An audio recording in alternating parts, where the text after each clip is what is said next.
Student, आशा करते हैं 2025 के लिए आप सभी बच्चों की तैयारी काफ़ी अच्छी चल रही है और आप सभी बच्चे सफल रहेंगे अपने लिए बेहतरीन कॉलेज का विकल्प चुनने में। आज की वीडियो में हम बात करने जा रहे हैं अपने साइंस स्पेशलाइजेशन साइंस स्ट्रीम्स वाले बच्चों के लिए जिनका बैकग्राउंड साइंस से रिलेटेड रहा है और वो अब कंफ्यूज्ड हैं कि उनके लिए कौन सा विकल्प बेहतर रहेगा। क्या उनके लिए एमबीए बेहतर रहेगा या पीजीडीएम बेहतर रहेगा। तो ऐसे कई सारे सवाल हमारे पास आ रहे हैं जिन्होंने हमें मजबूर किया ये वीडियो बनाने के लिए। आइए शुरू करते हैं आज की वीडियो और दूर करते हैं सारे कंफ्यूजन।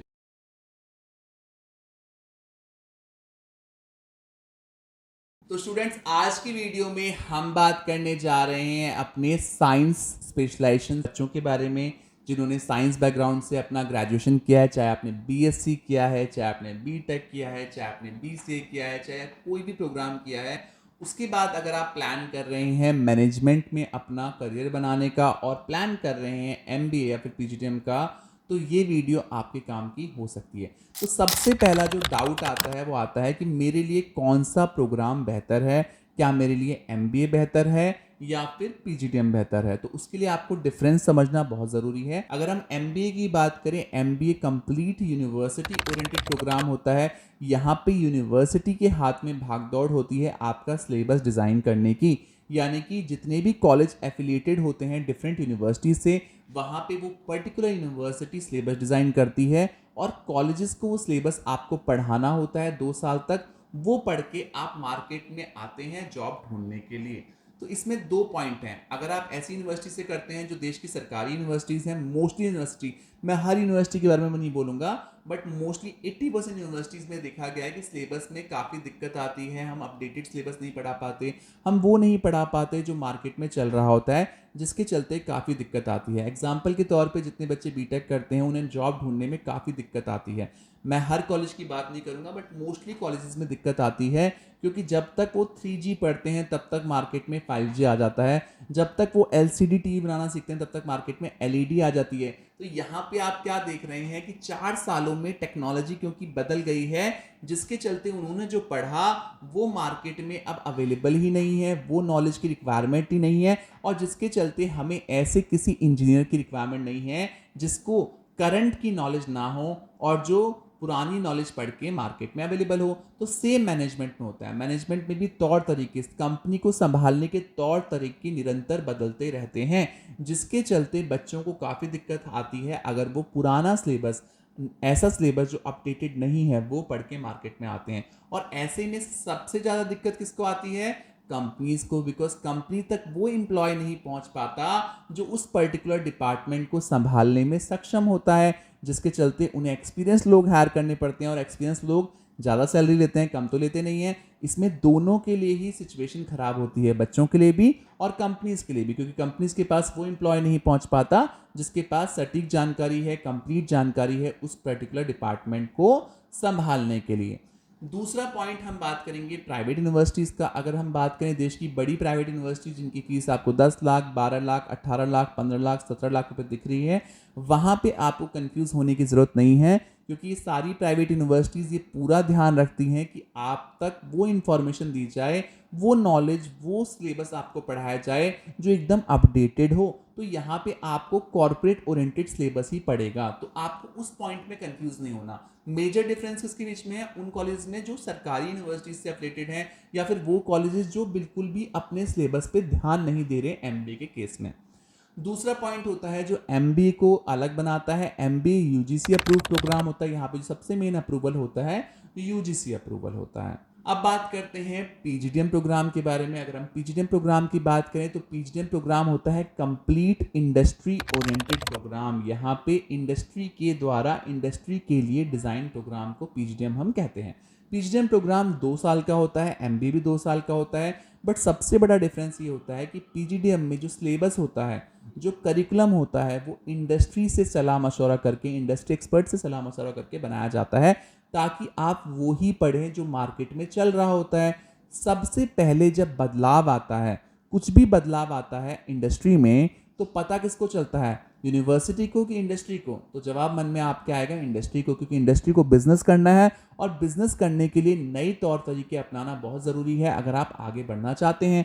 ऐसे में 20 स्किल्स को ये पता चल गया कि हमें किस पे काम करना है, हमें उस सिलेबस पे काम करना है जो कंपनी हमसे बोलेगी, क्योंकि तभी बच्चे को हम वो सारे ट्रेड्स, वो सारी नॉलेज दे पाएंगे जो उसके लिए रिक्वायर्ड होगी आगे की जंग जीतने के लिए। जब बच्चा कंपनी के लिए जॉब ढूंढने निकलेगा तब तक उसके पास वो सारी नॉलेज होगी जो कंपनी के द्वारा रिक्वायर्ड होगी, क्योंकि यहाँ पे सिलेबस कौन बनाता है, यहाँ पे मेजरली कॉलेजेस में आपको इंडस्ट्री ओरिएंटेड प्रोग्राम मिलेगा और हर कॉलेज ये कहेगा हम वो कोर्स पढ़ाते हैं जिसके बाद आपके पास वो सारी नॉलेज होती है जिससे आप किसी भी कंपनी को संभालने में, मैनेज करने में सफल रहेंगे। डिफरेंट डोमेन्स में, चाहे वो एचआर हो, चाहे वो मार्केटिंग हो, चाहे वो बिजनेस एनालिटिक्स हो, चाहे वो फाइनेंशियल मैनेजमेंट हो, चाहे वो इंश्योरेंस एंड बैंकिंग हो, इन सभी प्रोग्राम्स में आप देखेंगे पीजीडीएम प्रोग्राम में आपको डिफरेंट कंपनीज नजर आ जाएंगी उनके पैनल पे, जो उनको कंप्लीट गाइडेंस देते हैं सिलेबस बनाने के लिए।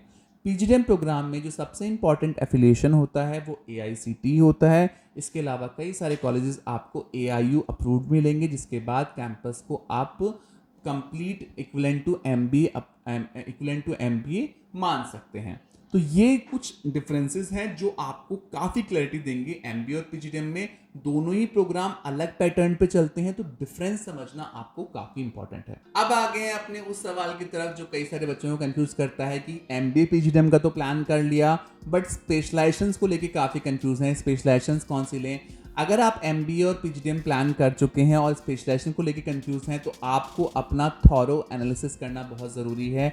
हर बच्चा किसी ना किसी काम में बहुत अच्छा होता है। लेट्स सपोज आपको मार्केटिंग पसंद आता है, आप मार्केटिंग की तरफ आपका रुझान ज़्यादा है, तो आप मार्केटिंग स्पेशलाइजेशन ऑप्ट कर सकते हैं। कई सारे बच्चे मैंने ऐसे देखा है फिनांस को ऑप्ट करते हैं। फिनांस एक ऐसा डोमेन है जहां पे आपकी प्रीवियस नॉलेज भी मैटर करेगी, इसलिए कॉमर्स और जिन्होंने बीकॉम किया हुआ है या फिर अकाउंटेंसी ऑनर्स किया हुआ है उनकी संभावना जॉब लेने की ज्यादा हो जाती है। बट अगर आप फिनांस में घुसना चाहते हैं तो आपके पास बेसिक नॉलेज होना बहुत जरूरी है। इसके अलावा बिजनेस एनालिटिक्स, डेटा साइंस, कई सारी ब्रांचेस हैं जिनमें आप अप्लाई कर सकते हैं, वहां पे आपको प्रॉब्लम नहीं आएगी। कहीं ना कहीं आपको अपनी प्रीवियस एजुकेशन का, जो आपने ग्रेजुएशन किया है या फिर आपने 12th में जो पढ़ाई करी है, उसको कहीं ना कहीं अलाइन करने की जरूरत है। ये देखने की जरूरत है कि मेरा योगदान कैसा रहेगा पर्टिकुलर स्पेशलाइजेशंस में, मैं कैसे अपने आप को और बच्चों से बेहतर बना पाऊंगा। क्योंकि जब जॉब के लिए आप अप्लाई करोगे तो अकेले आप नहीं जाओगे इंटरव्यू में, आपके साथ एक कॉमर्स का बच्चा भी होगा, एक आर्ट्स का भी होगा और एक आप खुद भी होंगे जो साइंस बैकग्राउंड से होंगे। तो आपको उस सिचुएशन में अपने आप को रखना है जहां पे लाइन में 10 बच्चे खड़े हैं और उन 10 बच्चों से आपको अपने आप को बेहतर बनाना है। अगर आप इस सिचुएशन में अपने आप को बेहतर बना पाए और समझ पाए कि इस पर्टिकुलर स्पेशलाइजेशन में मुझसे बेहतर कोई दूसरा इंसान नहीं होगा,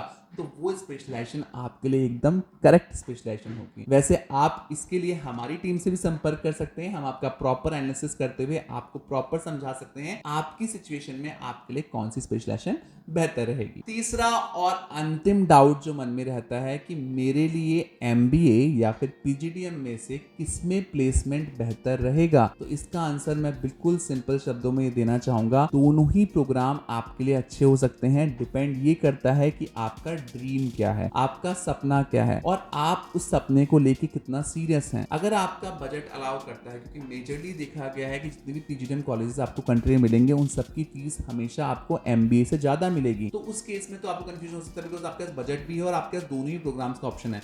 बट जहां आपके पास बजट आपका अलाउ नहीं करता, उस केस में अगर आप MBA भी करते हैं और उसके बाद प्रॉपर 100% मेहनत करते हैं तो आप उसमें भी बेहतर कर सकते हैं। वो भी कंडीशन है। कैसे? फॉर एग्जांपल आप MBA करते हैं और वहां पे सिलेबस पुराना भी है और आप खुद मेहनत, खुद के दम पे आपको पता है कि यार मार्केट में ये चीजें नहीं है, ये सर्टिफिकेशन मुझे करना जरूरी है, ये सब चीजें मुझे पढ़नी जरूरी है, बिकॉज ये आपकी अंतिम पढ़ाई है, इसमें आपको अपना 100% देना बहुत जरूरी है। तो उस केस में आप बेहतर कर सकते हैं MBA करने के बावजूद। अदरवाइज PGDM में ये माना गया है कि क्योंकि PGDM complete corporate oriented program होता है, यहाँ पे कंपनी सिलेबस बनाती है, तो कंपनी ये पूरा ध्यान रखती, कॉलेज ये पूरा ध्यान रखता है कि आपको वो सब कुछ पढ़ाया जा सके जो आपको इस पर्टिकुलर डिपार्टमेंट को संभालने के लिए आगे आपके काम में आए। यानी कि वो पूरी कोशिश करते हैं आपको 2 सालों में उतना लायक बनाने के, ताकि आप किसी भी प्रोफाइल पे अगर जाते हो तो उस प्रोफाइल को जस्टिफाई कर सको। तो PGDM तो एक तरह से आपको एक प्लेट में पूरा प्लेटर मिल जाता है, जो जो आपको पसंद है सब कुछ एक प्लेट के अंदर मिल जाता है। ताकि आप अपने डिपार्टमेंट को संभालने में सफल रहें। तो आइडली पीजीडीएम बेटर ऑप्शन बन जाता है, बट हाँ सिर्फ उस केस में जहां आपका बजट आपको अलाउ नहीं कर रहा है, जहां आपको प्रॉब्लम हो रही है बजट बनाने में, जहां पे आप इतनी फीस अफोर्ड नहीं कर सकते, उसमें आपको दिल छोटा करने की जरूरत नहीं है। उस केस में आप दोनों ही प्रोग्राम में जा सकते हैं, जो भी आपको ठीक लग रहा है, जो भी आपको बजट इजीली अलाउ कर रहा है। क्योंकि मैं नहीं चाहता कि आप स्ट्रेस लेके, आपको ज़्यादा बर्डन लेके आगे बढ़े और कल को बर्डन के चलते आप पढ़ाई में भी पूरा ध्यान ना दे पाए। तो आज की वीडियो में हमने बात की साइंस बैकग्राउंड के स्टूडेंट्स के बारे में, और हमने साझा की वो सारी जानकारी जो आपको इस जर्नी को स्मूथ बनाने में काफ़ी मददगार साबित होगी। फिर भी कोई ऐसा डाउट है, कोई ऐसा पॉइंट है जो आपके लिए रह गया हो, जिसे आप दोबारा हमसे पूछना चाहते हो, तो स्क्रीन पे दिए गए नंबर पे आप हमसे संपर्क कर सकते हैं। हमारी टीम ये पूरी कोशिश करेगी कि आपके सभी डाउट्स का निवारण आप तक पहुंचाया जा सके। आशा करते हैं 2025 आपके लिए काफ़ी अच्छा रहेगा। आप अपने लिए एक बेहतरीन ऑप्शन, बेहतरीन विकल्प ढूंढने में सफल रहेंगे। Thank you so much for watching us. Best of luck.